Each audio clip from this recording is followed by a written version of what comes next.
What's going on, everybody? I'm Macho and this is Dirty Red Gaming. So today we're going to be upgrading the memory on our PlayStation 5. If you currently got a PlayStation 4 and you think about converting over to a PlayStation 5, or if you already got a PlayStation 5, you know that memory is important. I came from the PlayStation 4 a couple years ago and I brought my external hard drive with me. It does work on your PlayStation 5, but the only issue is you can't play PlayStation 5 games on it.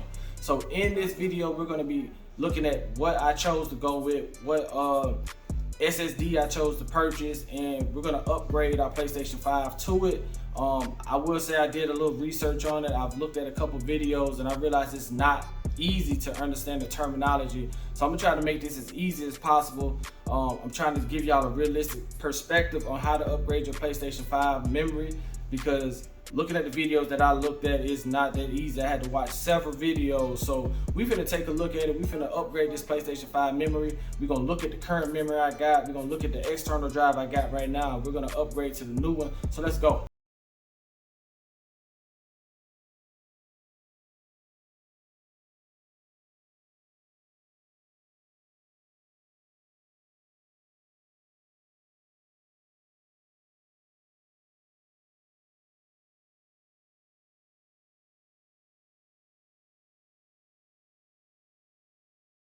So currently right now I'm using the external hard drive. Like I said, I used it on my PlayStation 4. It does carry over to your PlayStation 5, and the way the PlayStation 5 actually works is you have PlayStation 5 games that run at a very high level. Then you have a PlayStation 4 games that run at a lower level. So basically you can run your PlayStation 4 games off of your external hard drive. The issue you're going to run into is that the more you get into your PlayStation 5, you're going to gradually see that your games are going to be upgraded to PlayStation 5 games. So if you're playing, for example, Spider-Man, if you play Spider-Man on PlayStation 4, you can pay $10 and it'll upgrade it to the PlayStation 5. So what that's going to do is make it a PlayStation 5 game. It's going to convert all of your memory and it's going to be placed on your PlayStation 5. So the more that your games start to convert to PlayStation 5, you're going to gradually get away from the PlayStation 4 games. The issue with that is you'll no longer be able to use your external hard drive. That's a big problem, being that all of your games are going to be on your PlayStation 5. The memory is going to be less and less as you go. The more I think I've converted Tony Hawk, Pro Skater, I've converted Spider-Man, and then the additional Madden and 2K. Those are games that I've already converted to on PlayStation 5. So the point of making this video is that you're going to start running out of memory. We're going to take a look at what's on the game so I can give you a visual of why I'm making this upgrade myself, and then we're going to take a look at the hard drive. I'm going to show you what I purchased. So let's get into that. Currently, your PlayStation 5 should come with 825 gigabytes of storage. Your console will only let you use 667 gigabytes. Right now, I'm using 489 gigs in just games and apps. I'm using 93 megabytes in media gallery. I got 971 megabytes of saved data, and Sony uses 25.89 gigabytes of just other miscellaneous things. On my extended storage, I have 2 terabytes. I'm using 404 gigabytes on games and apps, and I have 1.43 terabytes of free space I can use. So we're finna get ready to upgrade this to another terabyte because you can't use your extended storage for PlayStation 5 game, only PlayStation 4 games. So let's go. To upgrade the memory on your PlayStation 5, you'll need 2 things: a M.2 SSD card and a heat sink. You can buy your SSD card with the heat sink, or you can buy your heat sink separately. I chose to go with the Samsung 990 Pro 1TB SSD card. Sony's website states that you can go up to 4 terabytes of memory on your PlayStation 5 as long as you have 5,500 megabytes of read and write speed. This card right here has 7450 megabytes of read and write speed. I paid $60 for this from Micro Center, but you can grab this from, I believe, Target, Best Buy. You can order it off Amazon, and they have a whole bunch of other ones that you can get. I just chose this because of the price. Also, with the heat sink, I believe it's a $30 difference. So if you were to go with the 99 Pro that has heat sink on it, it's going to be maybe about $90. This was $60. I paid $10.99 for this heat sink. It's pretty simple to install. So let's go ahead and put it on. I've unboxed the SSD card and the heat sink. This is the heat sink, small little pad. What you want to do is take your thermal pad, line it up with your heat sink like such, so that this is facing out. It comes with 2 rubber bands. I've seen some that come with screws. You want to take this and align it with that, and it should look like that. Then these 2 rubber bands right here, I want to wrap them around like such. Take this one and wrap it around to the other end. It's not a specific way. Basically, the heat sink is a thermal pad on the heat sink that protects the SSD from heat and overheating. So that's what this pad is for. So let's get the PlayStation. Let's unbox it. We got a heat sink on, our SSD card. Let's install it on the PlayStation. If you currently have a base on your PlayStation 5, you want to remove it. Just take the screw right here, unscrew it.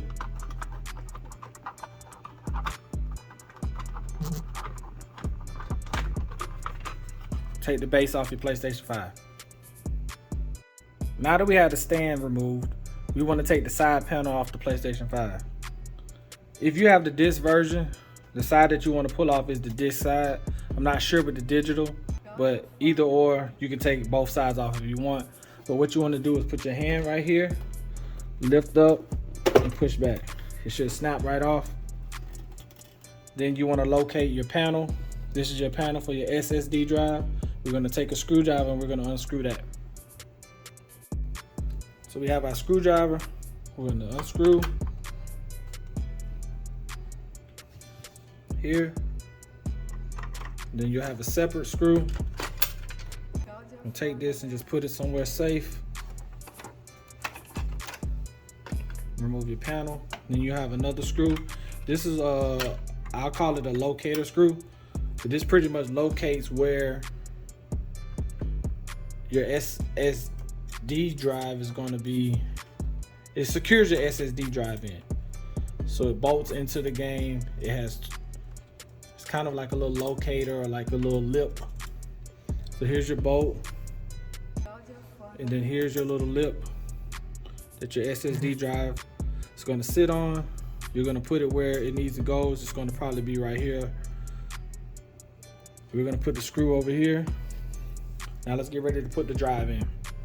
So we have our SSD drive. This is the end that goes in. You want to make sure that it goes in as such. It should snap in.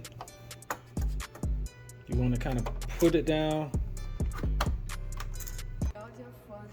and it should snap right in.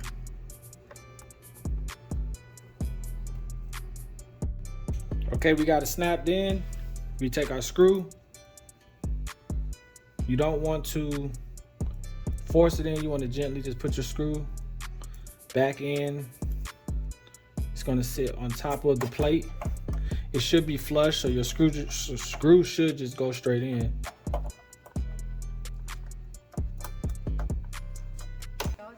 So we want to make sure we get that correct.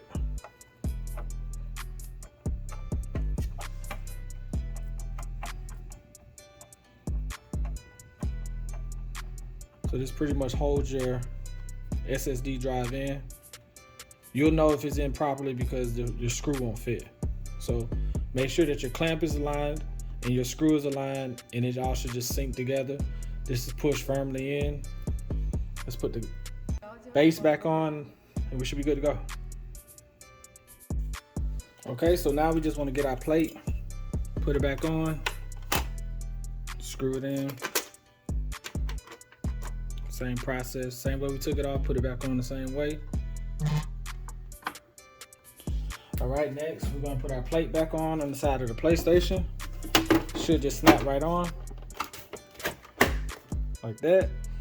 All right, let's fire it up. Let's see if it works. So we just powered up the PlayStation 5.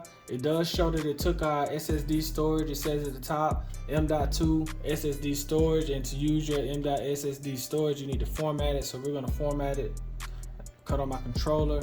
If you want to format your M.2 SSD storage, all data on it will be deleted. If you want to continue, okay, so we're gonna go ahead and format it. It's gonna reset everything on there. It shouldn't be nothing on there, we just got it. All right, M.2 SSD storage. The read speed of your M.2 SSD storage is as follows: 6558 megabytes per second. As you can see on the screen, like I told you, 5500 is the minimum you can have. So you can go as high as you want. All it is just how fast it reads from your PlayStation 5 to the card and how fast it reads from the card to the PlayStation 5. So let's go ahead and go into the game. It's been formatted. We're gonna sign in. Excuse the blurriness. Camera's not that fast.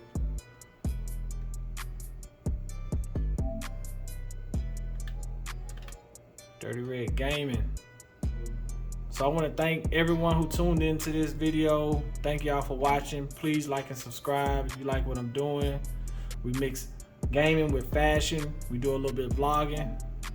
So yeah. So now, on top of the memory I have, the free space, my M.SSD storage has 1.01 terabytes where I can store PlayStation 5 games. Still have my extended storage with my PlayStation 4 games. So I want to thank y'all for tuning in. Make sure you like and subscribe, and I'm out.